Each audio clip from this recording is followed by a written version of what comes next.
interested in, because the thing that's really, my opinion, really hurting a lot of home builders is the amount of foreclosures. I want to just jump in that for 1 second, and we'll get back to the other thing.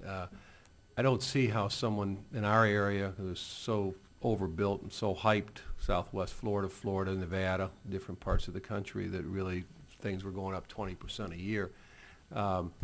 But when you're faced with communities with a lot of foreclosures, and you can say a guy has cost of building a house, the land, the dirt in the land, and sticks and bricks and all that's $250,000, but someone can buy a house down the street or next to it for $175 for a short sale. It seems like we've got to get through that inventory for builders to have an opportunity, many of them, to get back, unless they got someone just got to have a new house. I wouldn't go buy a new house if I can buy it for a third less next door. How big of a problem is that to the home builders in America?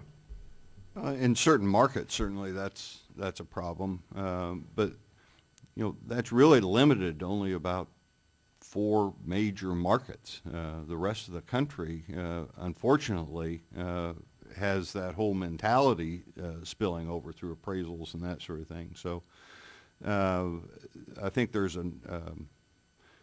you can't pinpoint one market and say that's a problem on a national basis. And as I mentioned in my oral statement, there are, even in a South Florida market, opportunities where somebody has owned their own land and have held it for a long time. Frankly, with building materials and that sort of thing the way they are right now, it's not a bad time to build. Yeah. If that is what you were so inclined to do. Certainly there are price ranges and certain types of products that may be more overbuilt than others.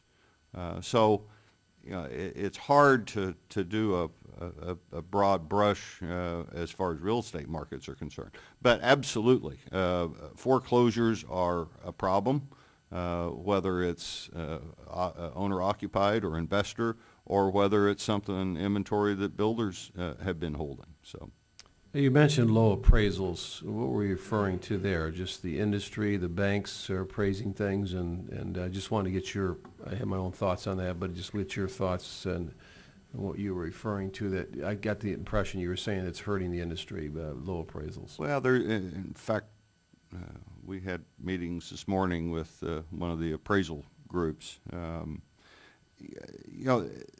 What tends to be happening is there's been a shift primarily to the appraisal management companies that tend to be kind of a low dollar appraisal source, where they are demanding 2-day turnarounds for appraisals, very short time frames.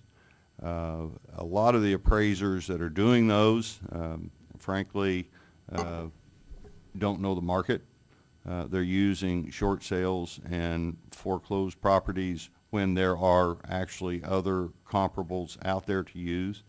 Some of the code that is being talked about is going to be implemented, actually started in May, where not that it says this, but there can't be any collaboration. You can't talk, the lender can't talk to the appraiser and the buyer can't talk to, in reality, that has to happen.